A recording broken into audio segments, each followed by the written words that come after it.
बेटा, बहू को समझा दो, बार बार मायके ना जाया करे। विवेक अपनी पत्नी को समझा। शादी का साल लगने को है, पर उसका मायका प्रेम छूटने का नाम ही नहीं लेता। आज वो भाई आ रहा है, कल चाचा आने वाले हैं, फुफेरी बहन की शादी है, तो ममेरे भाई के बच्चा हुआ है, और माँ बाप के तो जो चोचले हैं वो अलग। यमुना देवी ने अपने बेटे को अकेला देख समझाया।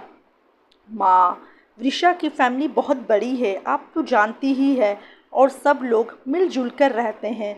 बहुत सारे संबंधी भी इसी शहर के ही है, तो फ़ोन और बुलावा तो आएगा ना।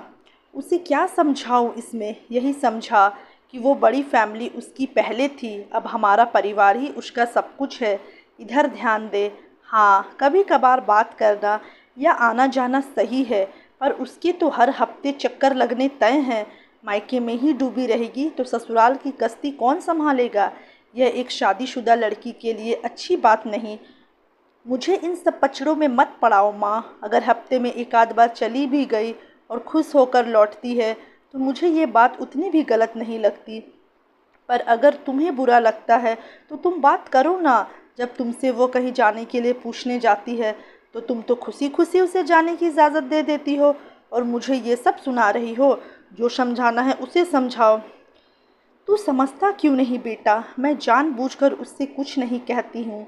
ज़माना बुरा है ना, एक आध बार ना बोल दूँ तो तुरंत मुझे अन्याय और बुरी सास का मेडल मिल जाएगा।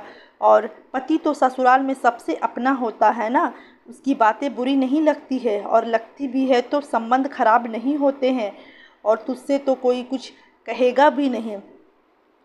ठीक है, देखता हूँ, कुछ सोचते हुए विवेक ने कहा।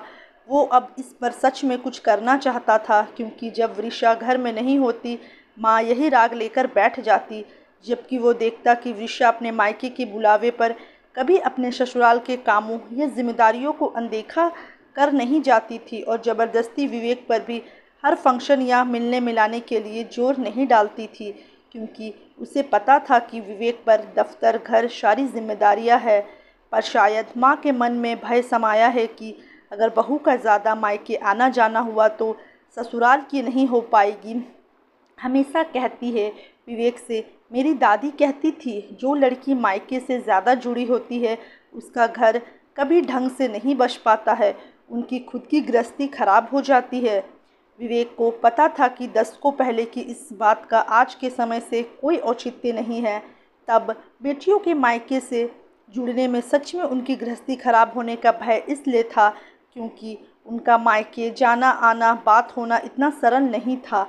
आज इंसान भारत के किसी कोने में चला जाए, दूसरे दिन अपनी जगह वापस आ सकता है, पर उस समय दूर दराज आने में समय बर्बाद होता था। तो जो बेटी हर एक दो महीने में अपनी मायके आती जाती थी, उनके तो 10-15 दिन जाने आने जाने और रहने में ही बर्बाद हो जाता था, क्योंकि बात तो रोज़ होती नहीं थी, और दूर से आई बेटी 2 दिन में जा नहीं सकती थी। पर माँ अभी तक उन्हीं पुरानी बातों में उलझी पड़ी है। खैर, कुछ तो करना ही होगा। शाम को वृषा लौट आई, और फिर उसने चहकते हुए बताया कि अगले हफ्ता बुआ जी की 25वीं शादी की सालगिरह है, सबको बुलाया है। यमुना जी ने विवेक की तरफ देखा तो विवेक ने उन्हें धैर्य रखने का इशारा दिया। विवेक ने देखा, थोड़ी उदासी आई वृषा के चेहरे पर। फिर उसने खुद को संभाल कर कहा, हाँ, हम दोनों में से किसी एक को यहाँ भी होना ज़रूरी है, और वहाँ भी कोई नहीं गया तो बुरा लगेगा। ठीक है, मैं बुआ जी को समझा दूँगी, आप ही हो आना वहाँ से।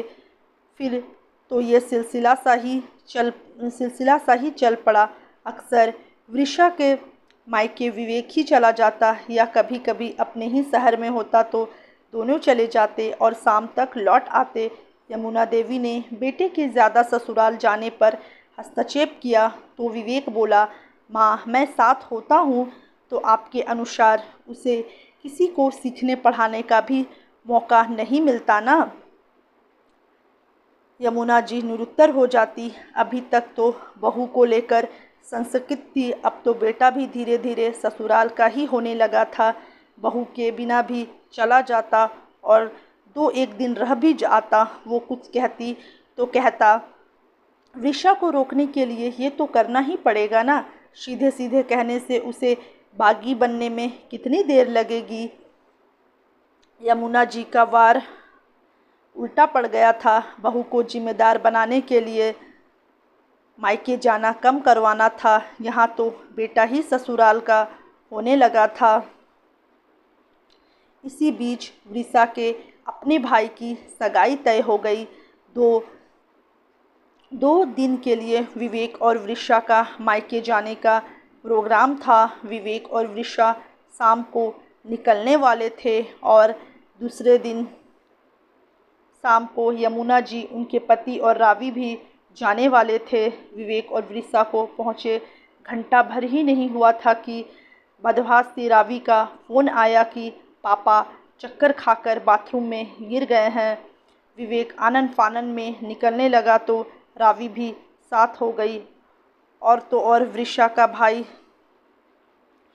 जिसकी सगाई थी वो भी साथ आ गया। विवेक ने वृषा और उससे रुक जाने का कहा तो दोनों का जवाब था कि अभी पापा जी की हेल्थ पहली प्राथमिकता है। जब तक वो लोग पहुँचे एम्बुलेंस आ चुकी थी। अस्पताल पहुँचते ही इलाज शुरू हो गया। चक्कर खाकर गिरने से सर में भी चोट आई थी, जिससे निकले खून को देखकर रीवा और यमुना और घबरा गई थी। चिंता की बात नहीं है, हमें डर था हार्ट अटैक तो नहीं है, पर बीपी घट जाने की वजह से इन्हें चक्कर आया और ये गिर पड़े। चोट भी ज़्यादा गहरी नहीं है। हमने दवाइयाँ शुरू कर दी है, कल डिस्चार्ज दे देंगे, डॉक्टर ने आकर कहा। तो सबके चेहरे पर राहत के भाव आए। बेटा माफ़ करना, तुम्हें भी परेशान होना पड़ा, यमुना जी ने वृषा के भाई से कहा। क्या बात करती है आंटी जी, मैं क्या, घर का हर कोई आने को तैयार था, पर भीड़ लगानी भी तो सही नहीं है ना अस्पताल में। मैं अभी घर पर फ़ोन कर देता हूँ कि अंकल जी अब सही है, उसने कहा और फ़ोन लगाने लगा। बहू तुम भी भाई के साथ चली जाओ, विवेक तो है ना यहाँ, यमुना जी ने कहा।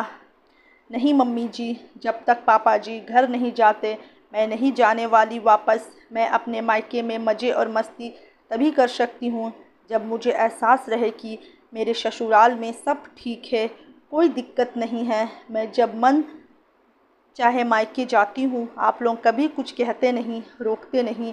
और आज जब घर पर विपदा आई है तो मुझे क्या समझ में नहीं आता है। मैं तो चली जाऊँगी पर मेरा मन यहीं टंगा रहेगा, तो क्या फ़ायदा। कल पापा जी घर पहुंच जाएंगे, फिर आकर भाई मुझे ले जाएगा। वृषा बोली, क्यों, कल विवेक ही चला जाएगा तुम्हारे साथ?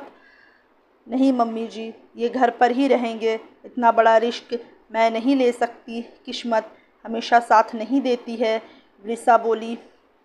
वृषा बोल पड़ी। विवेक आंखों ही आंखों में माँ को कह रहा था, देखा माँ, वृषा बिल्कुल वैसी नहीं है जैसा तुम सोच रही थी। हमने कभी उस पर कोई रोक टोक नहीं लगाई तो उसके मन में सहज संप्रण का भाव आ गया। खुद ब खुद अपनी जिम्मेदारियों का एहसास हो गया, जो शायद एहसास दिलाने पे आप भी बुरी बन जाती, और शायद वो भी प्यार और समर्पण देने से ही वही हमारे पास लौट कर आता है। वो कहते हैं ना, ताली एक हाथ से नहीं बजती है। तो दोस्तों, अगर आप लोग को ये अच्छी लगी होगी कहानी तो वीडियो को लाइक कर दीजिए, और अगर चैनल पर नए आए हों तो चैनल को सब्सक्राइब करके बगल में पड़े बेल आइकन को दबा दें, जिससे कि इसी तरह की अच्छी अच्छी फैमिली और पारिवारिक कहानी की नोटिफिकेशन आप लोगों को मिलती रहे। चलिए तब मिलते हैं कल एक अच्छी सी कहानी के साथ। तब तक के लिए बाय बाय, टेक केयर, खुश रहिए, मस्त रहिए, खुशियाँ बांटिए। Thanks for watching.